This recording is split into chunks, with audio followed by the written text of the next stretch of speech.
गीता के प्रथम अध्याय का हमने अभी तक 19 श्लोक तक किया था, जिसमें हमने देखा कि धृतराष्ट्र को संजय बता रहे हैं कि लड़ाई के मैदान में क्या क्या हो रहा है।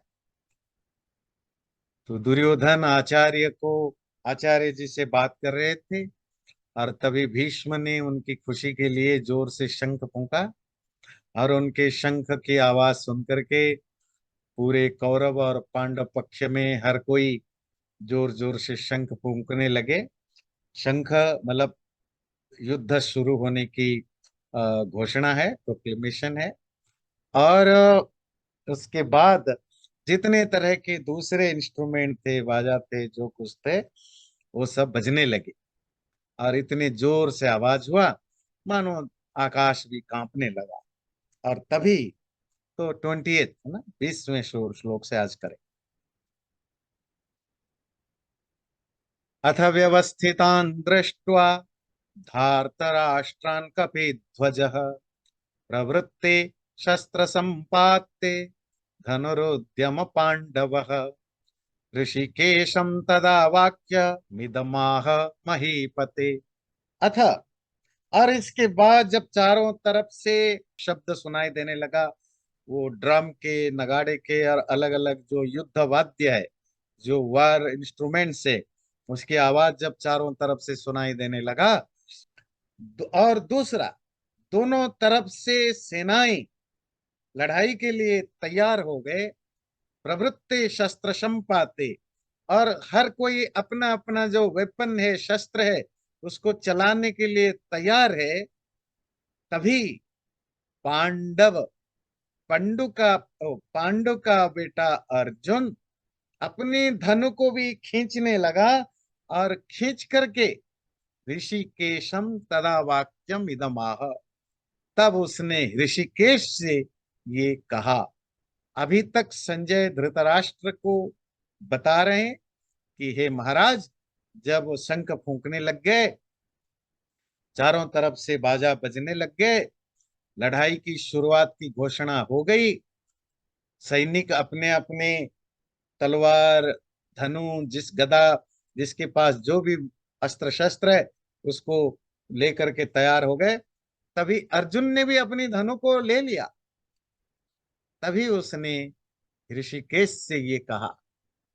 ऋषिकेश पिछली बार हम डिस्कस कर रहे थे, कृष्ण का दूसरा नाम है। ऋषिक मतलब इंद्रिय, ईश मतलब स्वामी, अर्थात मास्टर ऑफ सेंसेस। जिसने अपने सेंसेस को, इंद्रियों को जीत लिया है, उसको ऋषिकेश कहते हैं, योगी। अर्जुन उवाच, अर्जुन ने कहा, सेनयोरुभयोर्मध्ये रथम स्थापयमेच्युत। हे अच्युत, प्लीज मेरे रथ को, मेरे चैरियट को दोनों सेनाओं के बीच में थोड़ी देर के लिए रखो। पहले लेते हैं, अर्जुन ने कृष्ण को और एक एडजेक्टिव से संबोधित किया। वो शब्द है अच्युत। अच्युत का मतलब होता है अपने जगह से ना हिलना, है ना, अनमूविंग। जो कभी भी अपने रास्ते से, अपने पाथ से, अपनी कमिटमेंट से जो कभी मुकरे नहीं, आगे अलग ना हो जाए। कृष्ण अच्युत है, कृष्ण को अच्युत है, क्योंकि उनके लाइफ में जो कुछ भी कमिट किया अपने लाइफ में, वो सब वो उसको फुलफिल हमेशा करते हैं, कभी भी गलत रास्ते पर नहीं। कृष्ण, मेरे रथ को दोनों सेनाओं के आर्मी के बीच में थोड़ी देर के लिए रख। आपको पता होगा, कृष्ण जो है वो अर्जुन के सारथी थे। सारथी, चैरिएटर, ड्राइवर जिसको कहते हैं, है ना। तो रथ से ही बैठ के लड़ाई होती थी, अर्जुन तो लड़ेंगे, और कृष्ण उनके सारथी थे। यावदेता निरीक्ष्ये हम युद्धकामान् अवस्थितान् कैर्मया सह योद्धव्य मस्मिन् रणे समुद्यमे। हे कृष्ण, आप दोनों सेनाओं के बीच में रथ रखो, जिससे कि अहम निरीक्ष्य में देख सकूं कौन कौन युद्ध करने की इच्छा से यहां पर आए हैं और कौन कौन मेरे साथ लड़ाई करने के लिए यहां आए हुए हैं। मुझे लड़ाई करने से पहले एक बार, वैसे तो अर्जुन को भी पता है कि कौन कौन लड़ाई में आए हुए हैं। कुछ चीजें ड्राइंग रूम में बैठ के सुनना और सामने जाकर के देखने में फर्क होता है। इवन आप सिंपल डिबेट भी करते हैं, इवन आप सिंपल स्पीच भी देते हैं, आप ड्राइंग रूम में बैठ के सोचते हैं कि आप मुझे डिबेट करने जाना है, पर जब आप जाते हैं सामने, कोई स्पोर्ट्समैन भी, खिलाड़ी भी है, वो अपने घर में बैठ के, अपने ड्राइंग रूम में बैठ के, मेकअप रूम में बैठना अलग एटीट्यूड होता है। पर जैसे ही आप मैदान में, फील्ड में आते और सामने उनको देखते हैं, आपकी स्टेट ऑफ माइंड, मन मन की अवस्था अलग होती है। तो अर्जुन को भी पता है कौन कौन लड़ने के लिए आए हैं, सब लिस्ट बना हुआ है, कौन राजा किसके तरफ से है, सब पता है। पर एक बार मैं आंखों से देखूं कौन कौन मेरे सामने मुझसे लड़ने के लिए खड़े हैं और कौन कौन मेरे साथ लड़ने के लिए खड़े हैं। योत्स्यमाना नवेक्षेहम य एतेऽत्र समागतः धार्तराष्ट्रस्य दुर्बुद्धेर युद्धे प्रिय चिकीर्षवः। मैं उन लोगों को देखना चाहता हूं जो यहाँ लड़ाई के लिए इकट्ठे हुए हैं, और उनमें से कौन है जो धार्तराष्ट्र, धृतराष्ट्र का बेटा। कौन है धृतराष्ट्र का बेटा? दुर्योधन। उस तरफ का लीडर कौन है? दुर्योधन है। तो और वो दुर्योधन कौन है? दुर्बुद्धि, जिसकी बुद्धि खराब है।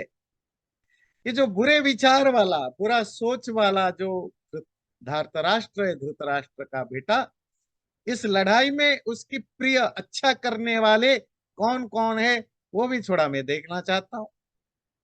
ध्यान रखिए, पूरी महाभारत की जो कुछ भी घटा, कितने लोग, लाखों करोड़ों लोग मारे गए उस समय की। जैसे आजकल हम वर्ल्ड वॉर 1, वर्ल्ड वॉर 2 करते हैं, वर्ल्ड वॉर 1 और 2 में जितने लोग मारे गए, उससे ज्यादा लोग महाभारत की लड़ाई में मारे गए।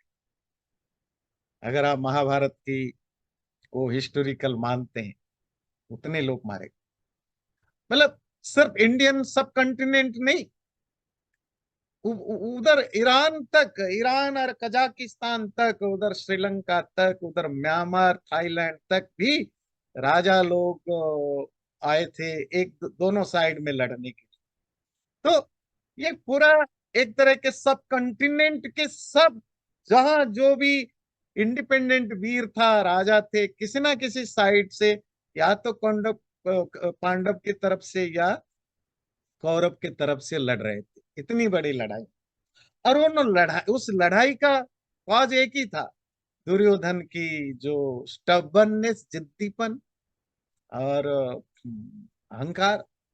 तो उसके कारण पूरी लड़ाइयाँ, इतने सारे पीस डीलिंग हुई, शांति वार्ताएं, पीस टॉक हुआ, जिसको आजकल चलता है ना, रशिया और यूक्रेन के लिए कितने सारे पीस टॉक्स किए जाते हैं, कुछ फर्क नहीं पड़ता है ना, कुछ हो नहीं रहा है। तो इसी तरह दुर्योधन भी रशिया की तरह ही था। कुछ नहीं सुनना। जब इतनी बड़ी लड़ाइयां होती है, उसमें जो हारता है वो तो हारता है, जो जीतता है उसके पास भी कुछ बचता नहीं है। वो भी तो बात है कि लड़ाई में तो सबकी बर्बादी होती है, पर दुर्योधन की जिद्दी है।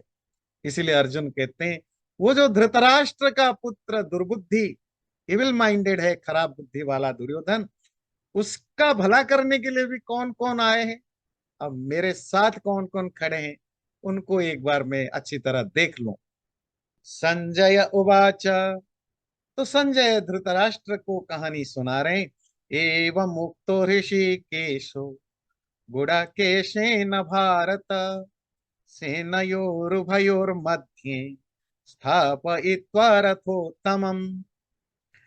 जब गुडाकेश के द्वारा, अर्जुन का और एक नाम है, नाम तो क्या, एडजेक्टिव है, गुड़ाकेश अर्जुन के द्वारा ऋषिकेश को कृष्ण को ये कहा गया कि दोनों सेनाओं के बीच में रथ रख लीजिए। तब ऋषिकेश ने अर्थात कृष्ण ने दोनों सेनाओं के बीच में वो जो रथोत्तमम, one of the best chariot, एक जो सबसे सुंदर और बड़ा चेरियट है, उसको रथों के बीच में रखा। इसमें दो नाम ध्यान रखिए। ऋषिकेश आप समझ चुके हैं। आज डिस्कशन करेंगे गुड़ाकेश और भारत। जो इंडियन थोड़ा बहुत न्यूज देखते हैं, आपको पता होगा अभी पिछले एक महीने से काफी डिबेट चल रहा है भारत के ऊपर, है ना। तो इसका नाम क्या रखा जाए, मतलब है ऑलरेडी भारत इंडिया दोनों में से कोई भी यूज कर सकते हैं, पर इंडिया यूज करो किसी को कोई प्रॉब्लम नहीं, गांव से लेकर शहर तक। और अगर भारत करो तो फिर कंट्रोवर्सी हो जाती है। ये भारत, यहाँ जो भारत शब्द है वो देश का नाम नहीं है, पर इस भारत के साथ और देश के नाम भारत के साथ भी कनेक्शन है। महाभारत में भी भारत है, और यहाँ धृतराष्ट्र को उन्होंने भारत कहा। हे भरत डायनेस्टी के संतान, भरत डायनेस्टी, भरत एक बहुत बड़े राजा हुए। दुष्यंत और शकुंतला की भरत नामक संतान पैदा हुआ, जो आगे जाकर बहुत बड़ा राजा हुआ। ये महाभारत की एक स्टोरी है, जिसको आगे जाकर संस्कृत के द ग्रेटेस्ट पोएट, जो सबसे बड़े श्रेष्ठ कवि हैं, कालिदास, तो उन्होंने उस पर एक सुंदर ड्रामा भी लिखा, अभिज्ञान शाकुंतलम करके। तो कैसे शकुंतला जंगल में रहने वाली ऋषि की बेटी है, ऋषि की बेटी मतलब पाली गई बेटी है शकुंतला, कण्व ऋषि के आश्रम में रहती थी। नॉर्मली ऋषियों के आश्रम में ब्रह्मचारी, ब्रह्मचारिणी, बाकी लोग बहुत रहते थे। सब वहाँ आश्रम में रहते हैं, सेवा करते हैं, पढ़ाई करते हैं।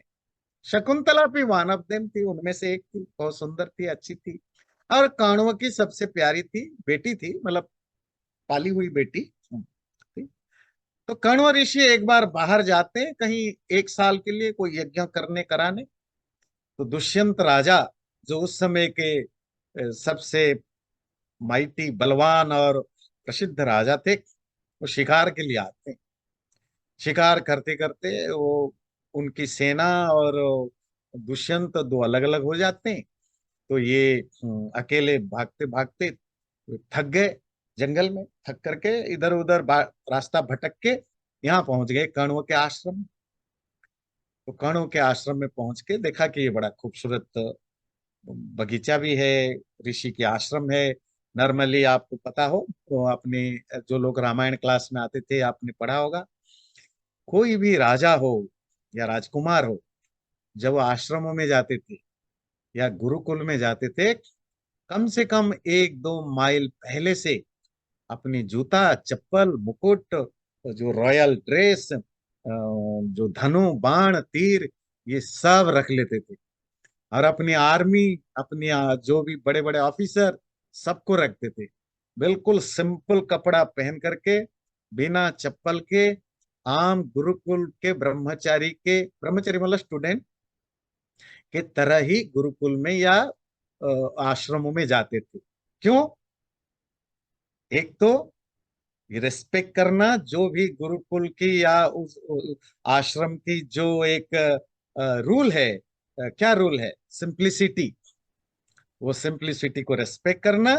दूसरा, जब राजा राजा वेश में जाएं तो वो वहां किसी भी तरह के लोगों के मन में, यहाँ के ब्रह्मचारी या सन्यासी या किसी के मन में इस तरह का कोई भाव ना बने कि ये राजा आए हैं, इनको स्पेशल ट्रीटमेंट करना है ना, इनको थोड़े एक्स्ट्रा रिस्पेक्ट देना है।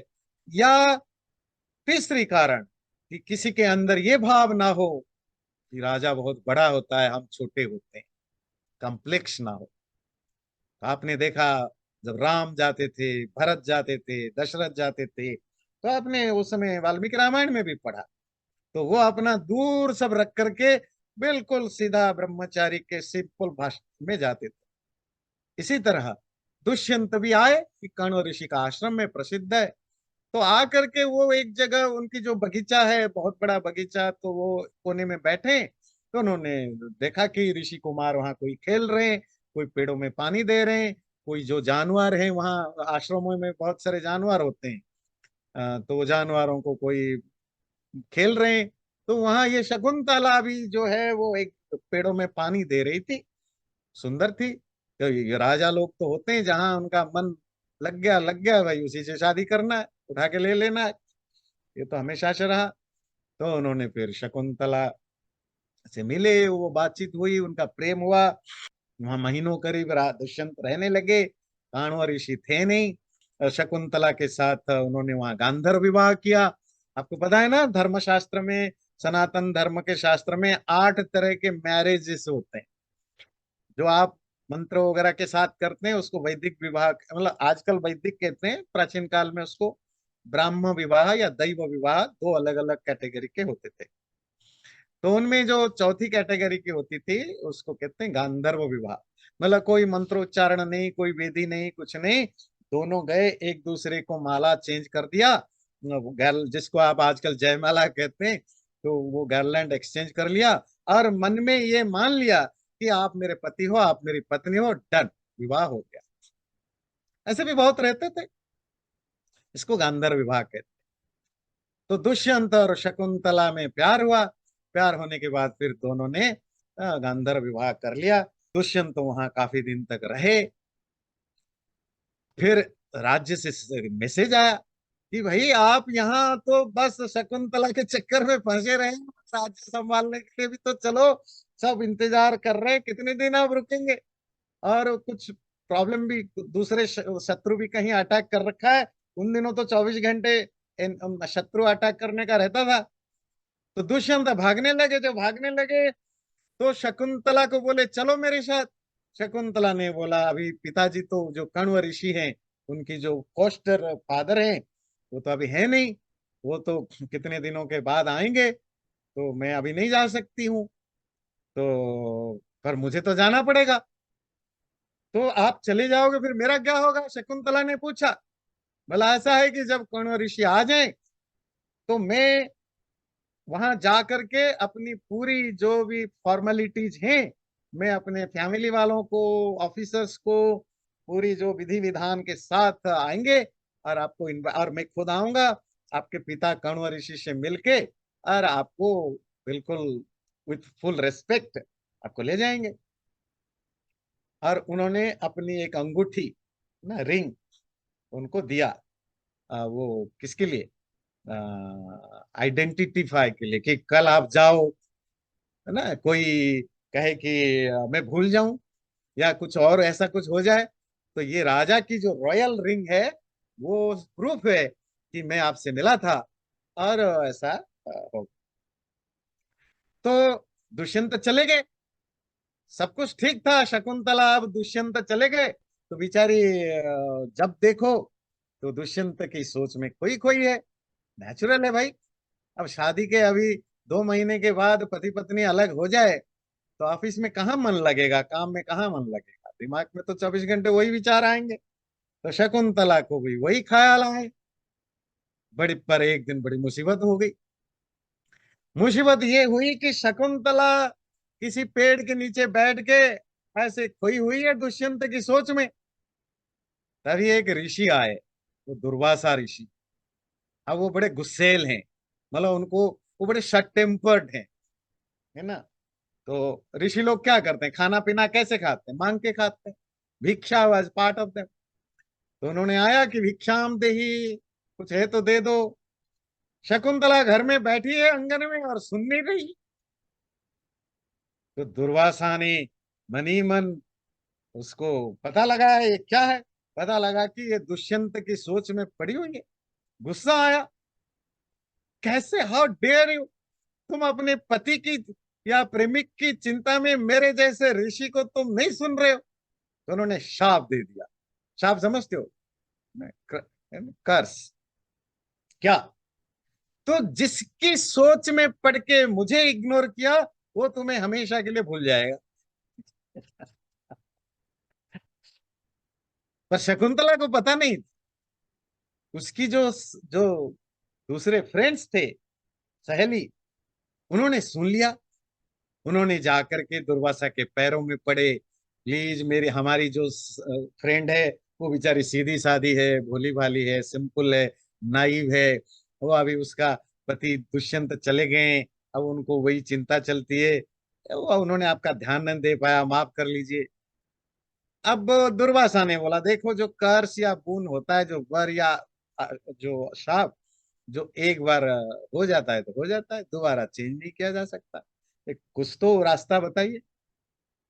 अच्छा चलो, रास्ता ये है कि अगर शकुंतला कुछ आइडेंटिफिकेशन के लिए कुछ दुष्यंत को रिमाइंड करा सके, किसी, है ना, किसी तरीके से अगर उनकी रिमाइंड करा सके, तो दुष्यंत को भूली हुई चीजें याद आ जाए। तो वो अंगूठी तो थी, रिंग। तो उनकी सहेलियों को लगा, बोला जो दूसरे ऋषि कुमारियां, चलो अच्छा है, तो शकुंतला के पास रिंग है तो कोई प्रॉब्लम नहीं होगा। बात बढ़ने लगी। तो now Shakuntala is getting pregnant, ना, माँ बनने वाली। ये जो प्रेगनेंसी बहुत इंपॉर्टेंट है, यहीं से आपके देश का नाम बन आने वाला है ना। और सिर्फ आपका नहीं, ये जो भारत बोला, धृतराष्ट्र, पांडव, कौरव, महाभारत, यहीं से उसी की शुरुआत होती है यहाँ। तभी आपको इतनी लंबी चौड़ी स्टोरी सुना रहा हूँ। कुछ स्टोरियां सुननी भी चाहिए, फर्स्ट चैप्टर में तो स्टोरियां ही सुनेंगे ज्यादा। तो प्रेग्नेंट होने लगी, और तभी महर्षि कण्व अपना जहां भी गए हुए थे वहां से वापस आए। जब वापस आए, देखा शकुंतला बेटी प्रेग्नेंट है। वो संस्कृत में कहते हैं अंतःसत्त्व, मतलब आपके अंदर एक दूसरी लाइफ आ गई है। सत्व कहते हैं लाइफ, अंत मतलब इनसाइड। तो वो लेडी जिसके अंदर और एक लाइफ आ गई, उसको अंतःसत्त्व, प्रेग्नेंट कहते। तो आ- ऋषि कणों ने कहा, बेटी क्या बात है? तो शकुंतला तो शर्माई, पर उनके जो साथी, जो सहेलियां थी, उन्होंने बताया ऐसे ऐसी पूरी घटना हुई। तो कण्व ऋषि ने बोला कि देखो, तुम्हारे मैरिज तो हो गई, पर ये राजाओं का कोई भरोसा नहीं है। कल आप जाओ, वो मना कर देंगे कि मैंने शादी नहीं की थी, ये बच्चा हमारा नहीं। तो आप जितना जल्दी हो चलो, मैं आपको छोड़ आता हूँ। जी अभी तक तो वो आए नहीं है। भाई आना होता तो 7 महीने हो गया, 8 महीने हो गया, अभी वो, इसका मतलब वो भूल गए। तो कण्व ऋषि ने अपने दो चार ब्रह्मचारी, मतलब ऋषि कुमार समझते हैं ना, मतलब वहां रहने वाले जो लड़के हैं, को साथ शकुंतला को भेजा कि जाओ हस्तिनापुर, वहां जाके दुष्यंत को कहना कि ये आपकी धरोहर है, पत्नी है, आप संभालिए। वो गए, जब दुष्यंत के सामने लेकर गए, दुष्यंत ने बोला, ये कौन है? उन्होंने कहा, आपकी पत्नी है। ऐसे क्या हर कोई आ जाती है, बोलती है कि मैं मेरी पत्नी है तो मैं राजा हूं, हर कोई लड़की बोलेगी मेरी पत्नी, मैं सबको रख दूंगा? ये बोला, क्योंकि वो भूल गए थे। तो शकुंतला गट मैट, उन्होंने बहुत भला बुरा कहा। दुष्यंत ने कहा, इतनी आप महिला होकर के इतनी बुरी बुरी बातें राजा को सुना रहे हो, मैं आपको पनिश नहीं कर रहा हूं, इसका अर्थ नहीं है कि मुझे गुस्सा नहीं आता है। अगर ऐसा कुछ हुआ है तो मुझे तो याद नहीं है, कुछ प्रूफ दो। शकुंतला को याद आया कि रिंग है, तुमने रिंग देखा? तो रिंग हाथ में थी नहीं। यही तो ड्रामा है ना, वो कालिदास ने, ये इसीलिए तो ड्रामा बना। तो क्या हुआ? तो याद आया कि वो आते समय नदी में नहाई थी, नदी में, एक रिवर में। वो नहाते समय उनकी अंगूठी ढीली थी, क्योंकि राजा की अंगूठी मोटी, जो जो फिंगर है वो बड़ी साइज की होती है, रिंग बड़ी साइज की है। शकुंतला की जो जो फिंगर है वो छोटी, पतली है, तो वो ढीली थी, तो वो रिंग गिर गई थी पानी। तो दुष्यंत ने एक्सेप्ट नहीं किया। शकुंतला आई, अब शकुंतला ने बोला कि मैं अब पापा के घर नहीं जाने वाली, काण्व ऋषि के आश्रम, ये मेरी ह्यूमिलिएशन है, इंसल्ट है। तो वो ऋषि कुमार वापस चले गए कणों के पास, ये अकेली जंगल में रही और उसने सोचा कि मैं अपनी जान दे दूंगी, लाइफ दे दूंगी।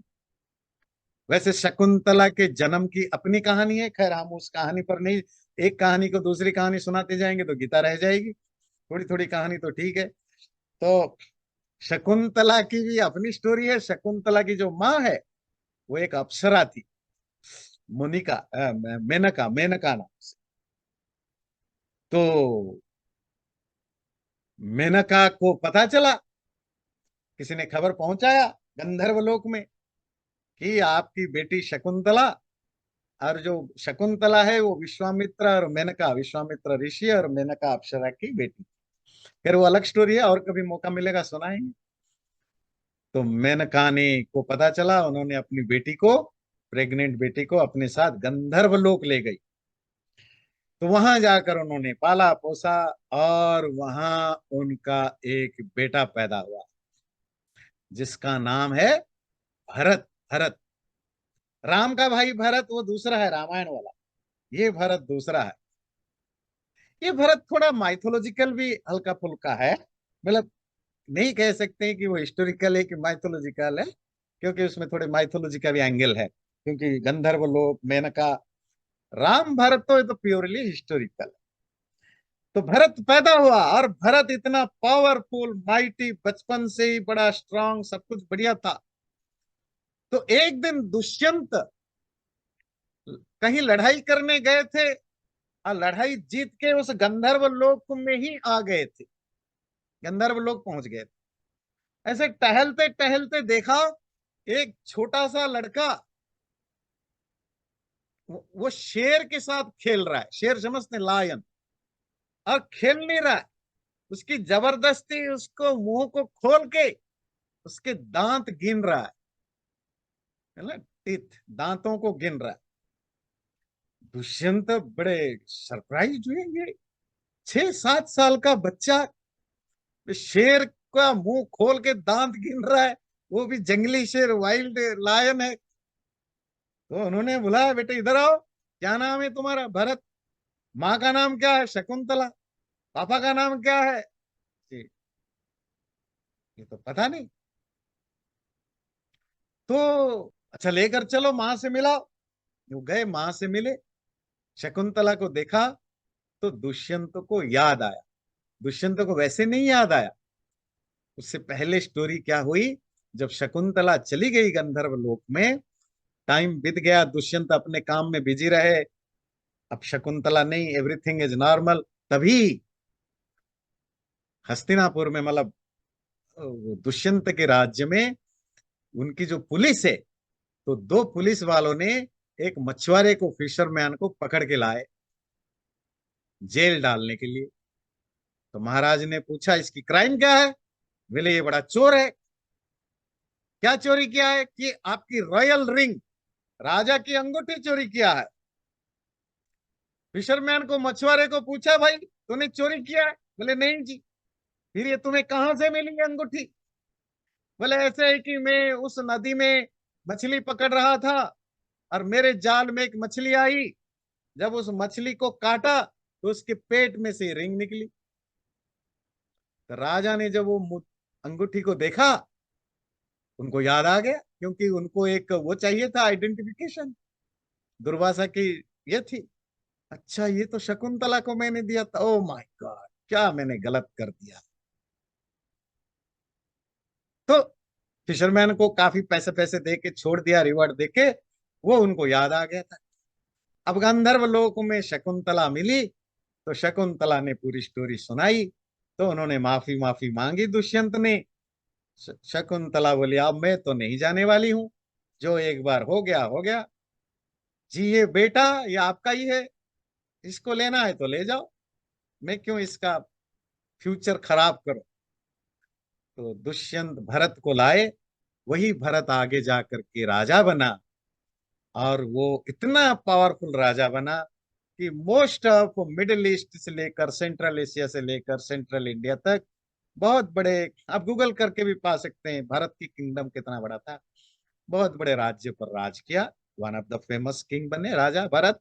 उसी भरत की डायनेस्टी में ही ये आपके ययाति भी आते हैं, शांतनु भी आते हैं, धृतराष्ट्र पांडव भी आते हैं, ये आपके जो दुर्योधन युधिष्ठिर भी आते हैं।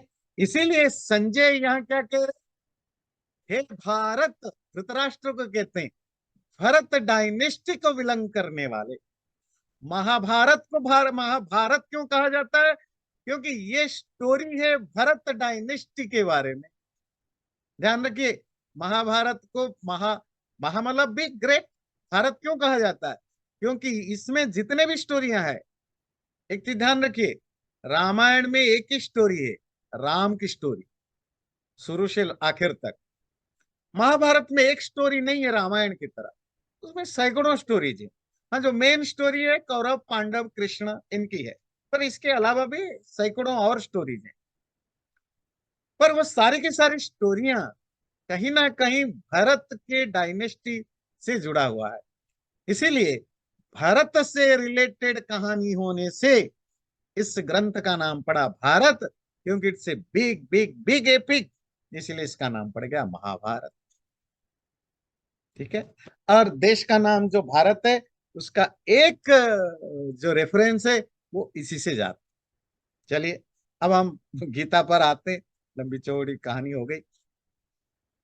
तो संजय ने कहा, हे भरत वंश के संतान धृतराष्ट्र, गुड़ाकेश ने ऋषिकेश से ऐसा कहा। अब ये गुड़ाकेश वाला भी सुन लीजिए। ऋषिकेश तो क्लियर है ना, आपकी एग्जाम होगा, टेस्ट देना पड़ेगा कि सब कौन सा किसका नाम क्या है। तो ऋषिकेश तो आप लास्ट टाइम सुन रहे थे, कृष्ण को कहते हैं इंद्रियों को जीतने वाला। गुड़ाकेश कहते हैं, गुड़ा को कहते हैं नींद, स्लीपिंग। ईश कहते हैं master, a person who is master of his own sleeping, जो नींद को जीत चुका है। ये अर्जुन का एडजेक्टिव है। अर्जुन बहुत फोकस्ड स्टूडेंट था, बिल्कुल जिसको कहते हैं डिवोटेड स्टूडेंट। सीखना है तो सीखना है। जैसे आजकल के यंग जनरेशन के बच्चे कैरियर के लिए फोकस्ड होते हैं, 17 घंटे 18 घंटे 20 घंटे, है ना, 24 आवर्स। मैंने सुना है जो रेजिडेंसी में जो डॉक्टरी करते हैं बच्चे, वो कभी कभी 48 आवर्स 72 आवर्स तक उनकी ड्यूटी लग जाती है, बेचारे करते हैं। उनमें से बहुतों को प्रॉब्लम हो जाता है, डिप्रेशन वगैरह की प्रॉब्लम हो जाती है।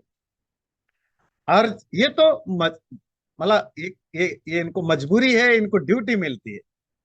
अर्जुन के बारे में क्या था, एक छोटी सी स्टोरी सुनाते हैं अर्जुन की, फिर आपको समझ में आएगा।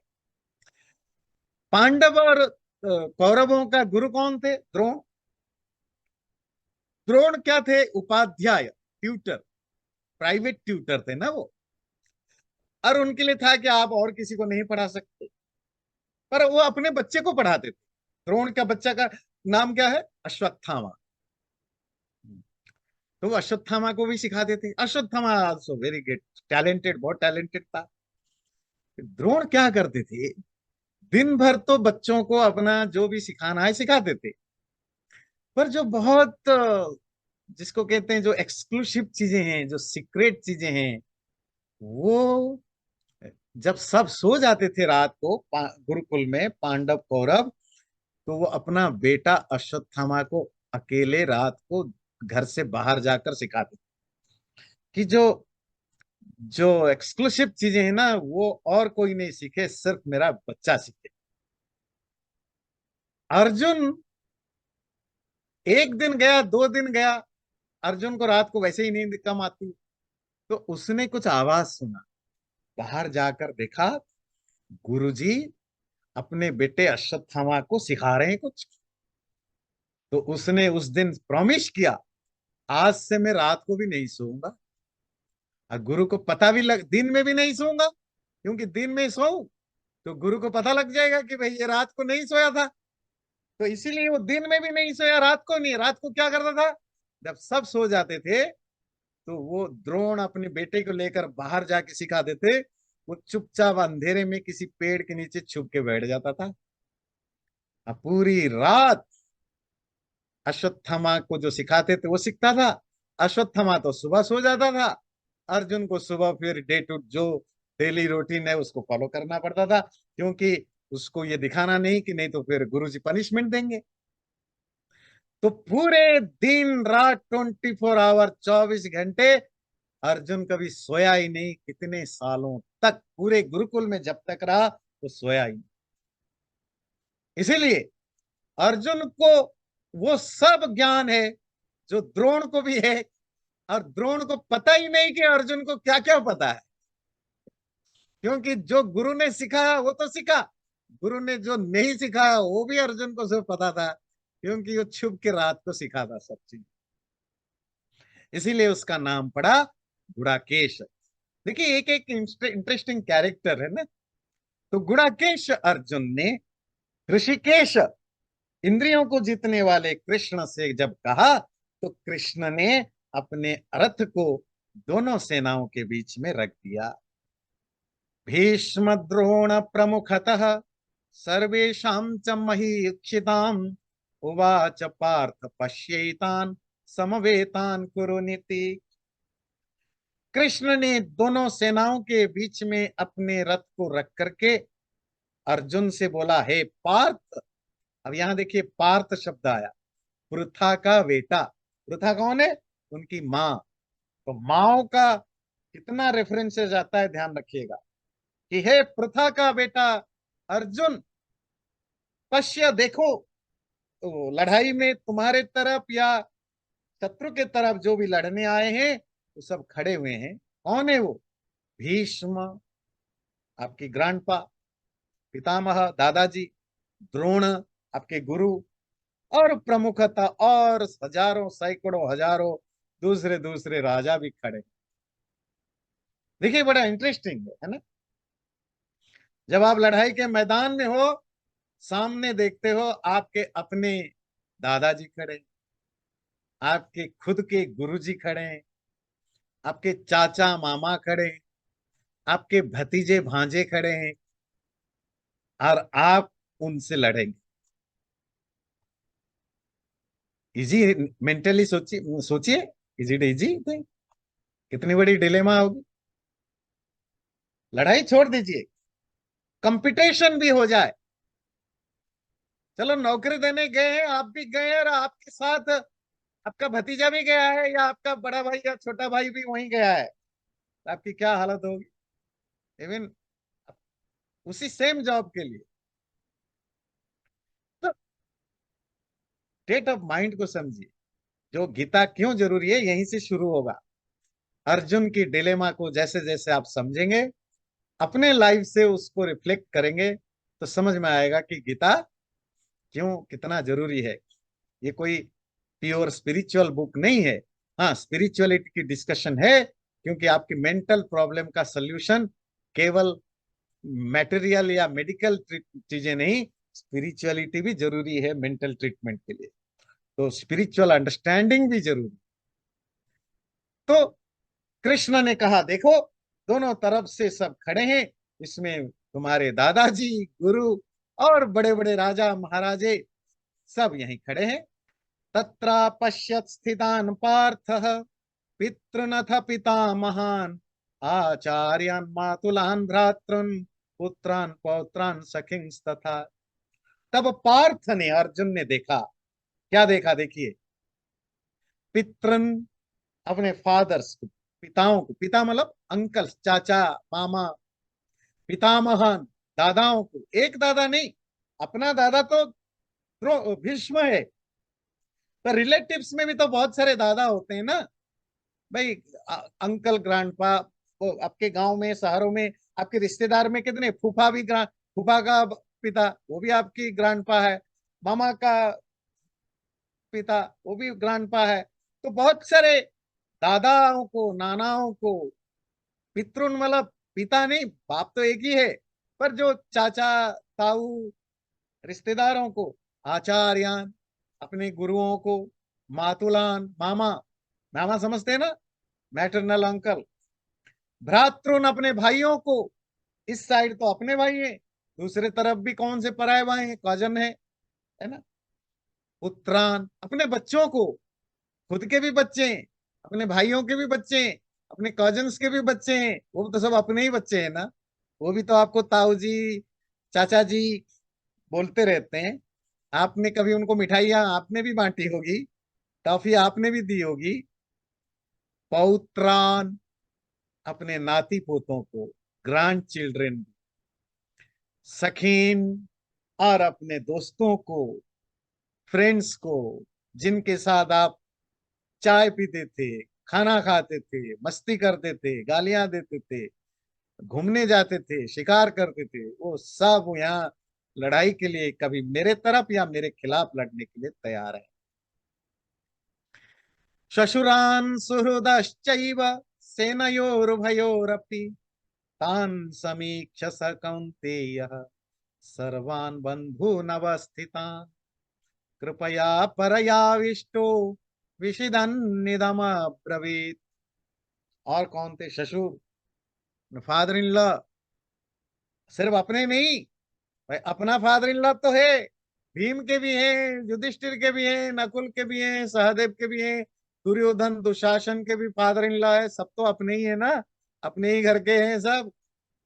सुहृद, अपने वेल विशर, एक आपने वहां, अच्छा, ये जो दोस्त होते हैं ना, फ्रेंड, तो फ्रेंड्स की बहुत सारी कैटेगरी होती है, और वो संस्कृत में जो वर्ड्स हैं, उस वर्ड में, वर्ड से ही आप समझ जाएंगे कैटेगरी।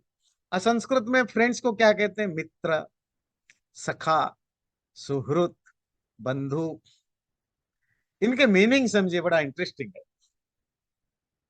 एक होता है मित्र, मित्र का अर्थ होता है मिद स्नेहनी, जहां आपका प्यार है, मतलब आपको, आप उससे प्यार करते हैं, वो आपसे प्यार करता है, जहां इमोशनल रिश्ता है, कोई और आप कुछ नहीं देख रहे हैं, जैसे कृष्ण सुदामा, है ना, गरीब थे, वो सुदामा गरीब है, कृष्ण रिच है, पर दोनों में अनकंडीशनल लव है, इसको कहते हैं मित्र। सखा, सखा जिसको आप कहते हैं क्लासमेट है, कोवर्कर है, साथ में काम करने वाला, साथ में पढ़ने वाला, साथ में रहने वाला, मतलब किसी के साथ रहते रहते आपका धीरे धीरे रिलेशनशिप डेवलप हो जाता है, वो सखा है, ठीक है। और सुहृद सबसे बेस्ट है, सुहृद, सु कहते हैं अच्छा, गुड, हृद कहते हैं heart, good heart. Good heart का क्या मतलब है, अंग्रेजी में जिसको कहते हैं वेल विशर, ऐसा फ्रेंड जो आप आप उससे प्यार करते हो नहीं करते हो, उसको कोई फर्क नहीं पड़ता, वो आपके लिए हमेशा अच्छा ही सोचता है। हो सकता है दोनों में लड़ाइयां हो जाए, बातचीत बंद हो जाए, तो भी वो आपका नुकसान नहीं देख सकता, आपकी बुराई नहीं सुन सकता, आपको कहीं भी आप प्रॉब्लम में हो, वो हमेशा आपका साथ देगा। पर प्रॉब्लम है कि सुहृद लोगों को बहुत लोग पसंद नहीं करते। क्यों पता है, सुहृद मतलब वेल विशर, क्यों पता है, ये ध्यान रखिए, क्योंकि सुहृद आपका भला चाहता है, तो फिर वो आपकी बुराई भी करेगा आपके सामने, वो बोलेगा देखो ये गलत बात है, ऐसे नहीं होना चाहिए, ये जो कर रहे हो ये गलत है, पर आपको वो अच्छा नहीं लगेगा। सपोज आप अल्कोहल पीते हो, वो कहेगा नहीं ये गलत बात है। या दूसरे तरह के जो तो दोस्त हैं, कहेंगे अरे रहने दो, चलना, अरे क्या सुनते हो। जो माँ बाप की आपके प्रति एटीट्यूड होता है, सेम एटीट्यूड उस दोस्त का भी होता है, वो आपको डांटता भी है, वो आपसे लड़ता भी है, वो आपका, आपके साथ बहस भी करता है, पर कुछ भी हो जाए, आपका भलाई, आपका बुराई ना वो सोच सकता, ना देख सकता, ना कर सकता। वैसे इसी को कहते हैं सुहृद, ऐसा मित्र, ऐसा फ्रेंड जो आपके लिए 24/7 अच्छा ही सोचता है। जरूरी नहीं कि आपके साथ उसकी रिश्ता अच्छा हो। रिश्ता अच्छा होना ना होना डिपेंड करता है ना हम किस एटीट्यूड के हैं। हमें समझ लीजिए कि हमें फ्लैटरिंग पसंद है, तो फिर हमें तो सुहृद पसंद नहीं आएंगे। हमें वो दोस्त पसंद आएंगे जो आपकी तारीफ कर हमारी तारीफ करते रहें। हम जो करें जी बहुत बढ़िया। मैं चोरी करने जाऊं, कहेंगे हाँ जी बिल्कुल जी बढ़िया मजा आ जाएगा चलो। मैं कुछ और करना जाऊं, बिल्कुल जी। हर चीज में जो मेरे हाँ के हाँ मिलाए, ऐसे फ्रेंड अगर मुझे पसंद है तो मुझे सुहृद पसंद नहीं आएगा। पर सुहृद मतलब गुड हार्ट, वेल विशर, तो इसको कहते हैं। और कैसे? सर्वान बंधुन, एक होता है बंधु, ये बंधु समझते हैं बांधने वाला बॉन्ड बनाने वाला, बॉन्डेड, जहां आप अटैच्ड हो जाते। रिलेटिव्स होते हैं, रिलेटिव्स मोस्टली बंधु कहलाते हैं। आपका वहां प्यार हो ना हो, आपका मन मिले ना मिले, वेल विश हो ना हो, बस यू आर बाउंडेड, है ना। जैसे हम अपनी सिबलिंग से, भाई बहन से बंधे हुए रहते हैं, वैसे रिलेटिव से भी हम बंधे हुए होते हैं। या ऐसा कोई फ्रेंड जहां आप somehow you are attached with that, उसको कहते हैं बंधु।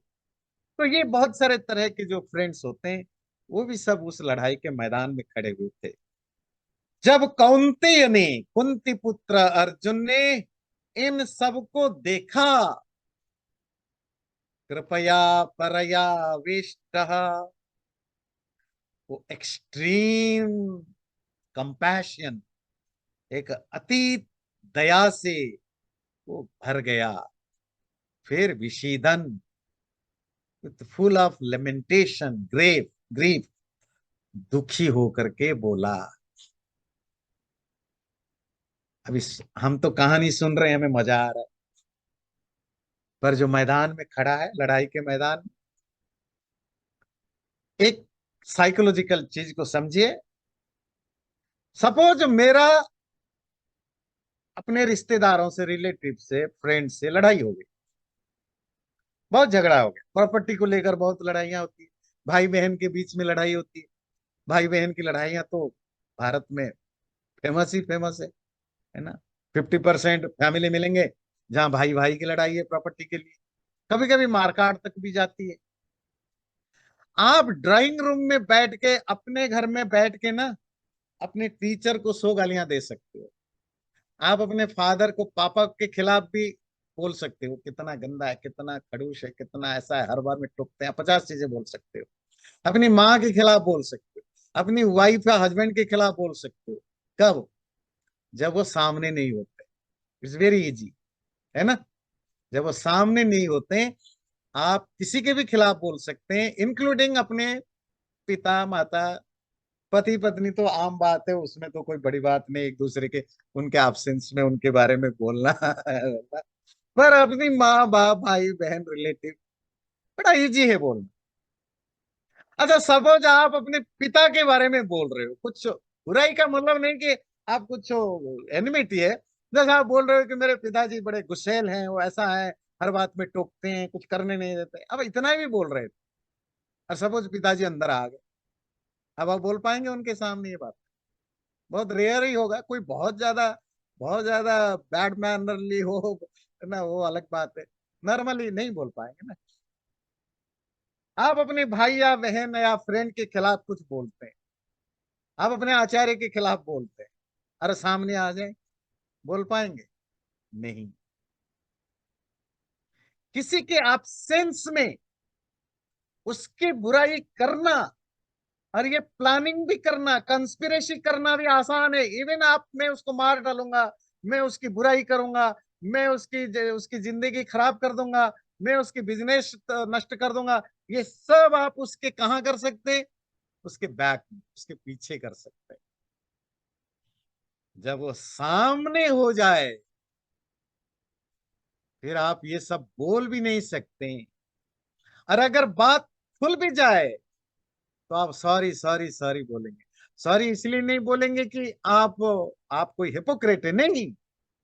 आप सामने, you can not face it, आप उसको सामना नहीं कर सकते। क्या अर्जुन को पता नहीं था कि लड़ाई के मैदान में कौन कौन किस तरफ लड़ रहे हैं? क्या भीष्म अर्जुन को पता नहीं था कि भीष्म कहाँ लड़ रहे हैं?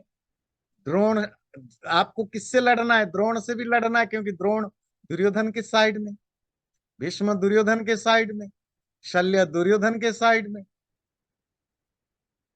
आपको सब पता है आपको, पर क्या है, सामने नहीं। जब सामने नहीं होता है तो आपकी दिमाग दूसरे तरह की चलती है। और जब सामने, अच्छा आपके डिस्कशन चल रहा है, अच्छा ये लड़ाई कर रहे होंगे, ये हमारे भतीजे होंगे, ये हमारे भांजे होंगे, ये हमारे भाई होंगे, पर जब आप सामने देखते हो दुर्योधन के उस बेटे को, लक्ष्मण को, दुर्योधन से आपकी एनिमिटी है, उसका बच्चा लक्ष्मण, वो तो आपको चाचा बोलता था। ठीक है, आप लड़ने के लिए तैयार होकर आ गए, सामने देखा मेरा भतीजा खड़ा है, अरे उसको क्या मारूं? तो यहीं से शुरू होती है आपकी डिलेमा। अर्जुन ने जब देखा, ऐसा नहीं कि ये कोई पोएटिक स्टेटमेंट है, ऐसा नहीं कि ये कोई मेटाफोरिक स्टेटमेंट है कि अर्जुन ने देखा और दया से भर गया। नहीं, ये आप भी भरेंगे, मैं भी भरूंगा। इसका सबसे बड़ा एग्जाम्पल है, जो लोग नॉन वेज खाते हैं, है ना, और उनको एक बार वहां ले लिया जाए, जो जहाँ काटी जाती है, क्या कहते हैं उसको, जहाँ वो पशुओं की जहाँ काट के मांस बनाया जाता है, क्या किया जाए, वहां ले लिया जाए, एक बार देख लें, और खा पाएंगे?